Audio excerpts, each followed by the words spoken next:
Hey everyone, batching into today's video, I'm going to do a long-range look ahead today.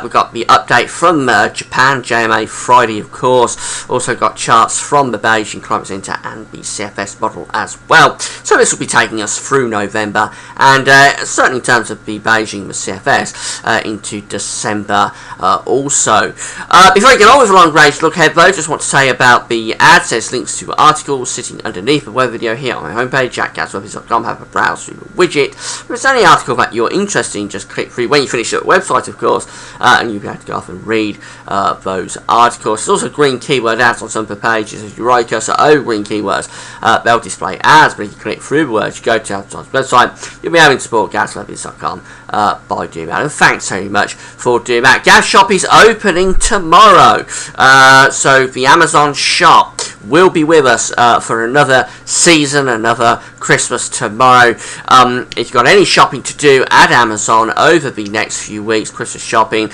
click through the banners in Gas Shop. That will be the key. Click through the banners, you'll be able to go off and do your Christmas shopping at Amazon. At the same time, Gas Webbies will get a royalty fee on the things that you're buying. I'll explain more about it tomorrow, and in celebration of Gas Shop opening, we'll also start the Christmas updates, having a look at the charts from Micho Seal for Christmas, the CFS model.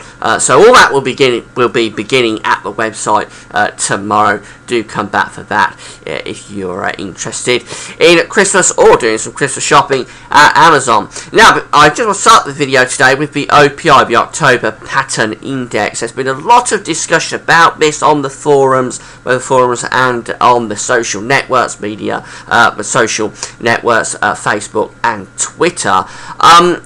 OPI is a new idea that I'm not particularly familiar with, but the idea is that when it's negative, when you've got a negative October pattern index, it's telling you that you've had a lot of blocking over the Arctic. The Arctic oscillation has been negative through October. When it's positive, you've got a positive Arctic oscillation, so you haven't got blocking up over the Arctic in October. Now, this all feeds back later on through various feedback mechanisms, particularly an early build-up of snow cover over Russia.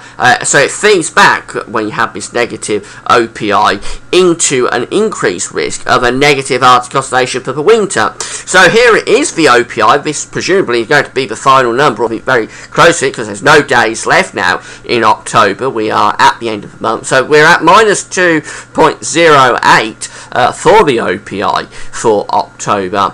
And if the theory is right, and as I say, it's not a theory that I'm particularly familiar with, but there is a lot of research going into this, I believe. There's going to be a paper about it next year from some very talented forecasters in Italy. If the OPI comes out at minus 2.08 or somewhere around there, it should increase the risk of a negative Arctic oscillation in the winter, and that should in turn increase the risk of a cold winter for the British Isles and for the United Kingdom. Now, of course, where the blocking is sitting over the Arctic is a crucial factor, because the blocking could be over the American side, for instance, and give them a cold winter. It could be on the Asian side, giving Japan a cold winter. So always with blocking, where it's sitting is the crucial factor in this. But certainly OPI that negative does raise the risk, at least, of a cold winter if the theory is correct. I'll be discussing more about this and other aspects for the winter in the video on Sunday, so if you're interested in that, come back on Sunday. So let's get on with the month ahead look ahead. Anyway, we've got the update from Japan. First of all, the 500 millibar height anomaly flowcharts from the JMA. This first week period will take us from the 30th of October to the 6th of November, so the week that we're currently in.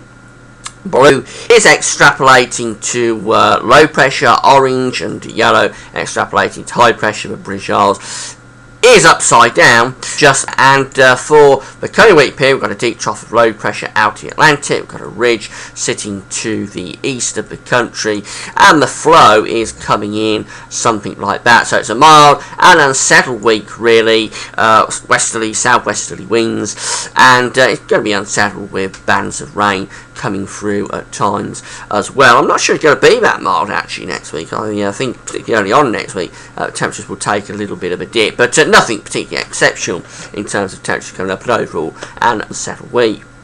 Now going through to the second week period, this one takes us from the 6th to the 13th of November. It's a very similar pattern really. You've got the trough out to the west of the country, this big ridge of high pressure sitting to the east and to the southeast. So again, the jet stream coming through something like that. It's an unsettled and quite mild week coming up, with low pressure throwing in bands of rain at times. Now the west and north is going to be most unsettled with this. The south and east is going to get the driest weather, but all areas will be at risk of some quite wet weather at times, I would assume. Particularly in the northwest, it could be a very wet scenario. And then going up to the next 2 week period, the final 2 week period actually, the forecast period taking us from the 13th of November to the 27th of November, so more or less to the end of the month. And look at this, the anomaly is very similar actually. We've still got this low pressure out to the west, we've still got the ridge out to the east. The colours have slackened off, they're not as vibrant, indicating that the signal isn't quite as strong, and you wouldn't expect it to be right at the very end of the forecast period, but nevertheless it's still more or less the same basic setup, which is low pressure out to west, high pressure to the east, bringing in this westerly flow. And yeah, it's an unsettled scenario with the wettest weather in the northwest, but driest weather in the south and the southeast, but all areas at risk of some rain at times, and overall quite a mild sort of scenario. So if this is correct, we are looking at an unsettled and mild November coming up. 500 millimeter heights from the Beijing Climate Centre. Next, these ones are broken down into 10-day periods. British Isles is just here, right over in the far right-hand side of the chart as you're looking at it. So the first 10-day period, taking us from the 1st to the 10th of November, shows below average heights sitting around the country, going to be unsettled with some showers or longer spells of rain. And the flow is generally westerly to southwesterly based, so quite mild with that one. Going through to the next 10-day period, going from the 11th to the 20th, again the low pressure out to the west, got this ridge over to the east, so very much in line with the Japanese model. The ridge is to the east, but trough is to the west. It's generally most unsettled in the northwest, it's driest in the south and southeast, and the flow is going to be generally southwesterly based, so it isn't going to be cold. Moving through to the next 10-day period, this one goes from the 21st to the 30th. A little bit of a change here, particularly compared to the Japanese model, because we're getting some above average heights setting up in the central part of the Atlantic and showing signs of ridging up to Greenland. Now, if that's right, it could start to force down some cooler air from the northwest across the country. So that one could be a colder period from the 21st to the 30th of November. Certainly signs of some ridging in the Atlantic and going up towards Greenland.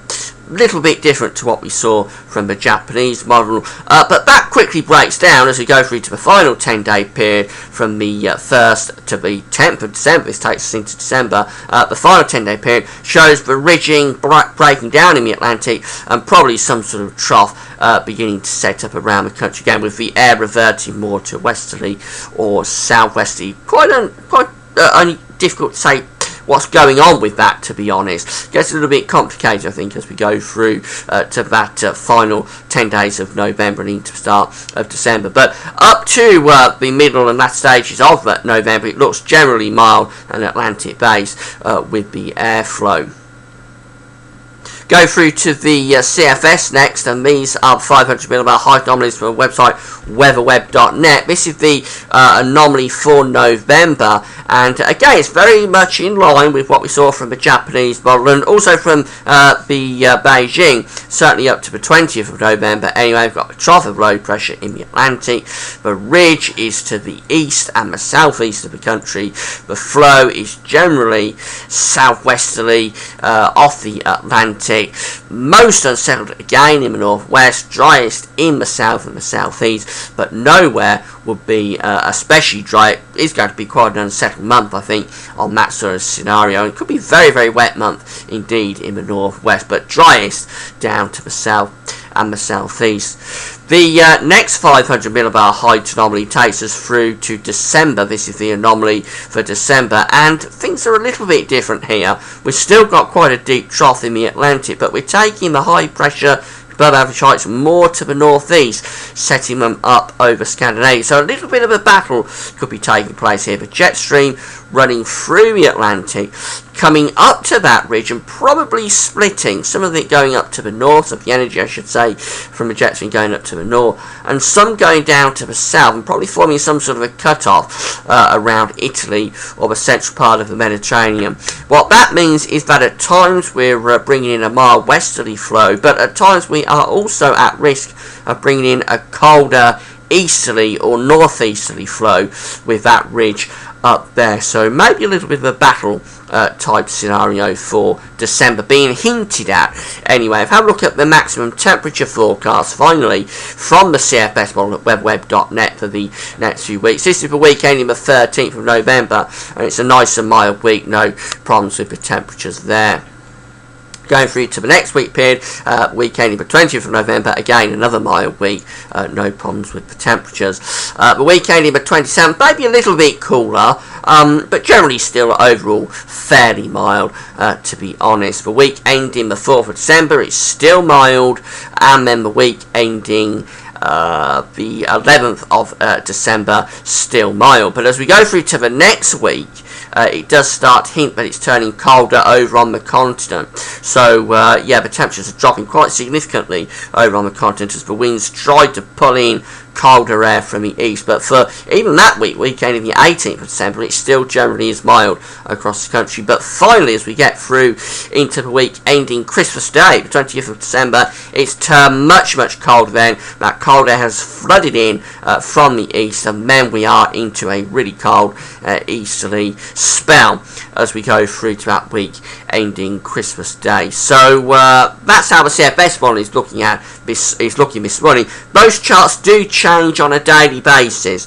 at weatherweb.net. They're updating daily, so if you go back tomorrow and look at this, it probably will look a little bit different. But overall, I think we're looking at generally quite a mild November, another mild month, can you believe, in 2014. If you don't like mild weather, this has been a nightmare of a year. Every month so far, except for August, it's been significantly milder than average. It looks like we're going to have another one in November, although the Beijing does just hint that things could turn a little bit colder in that final 10 days of the month. But overall, quite a mild November coming up, probably extending into the start of December as well.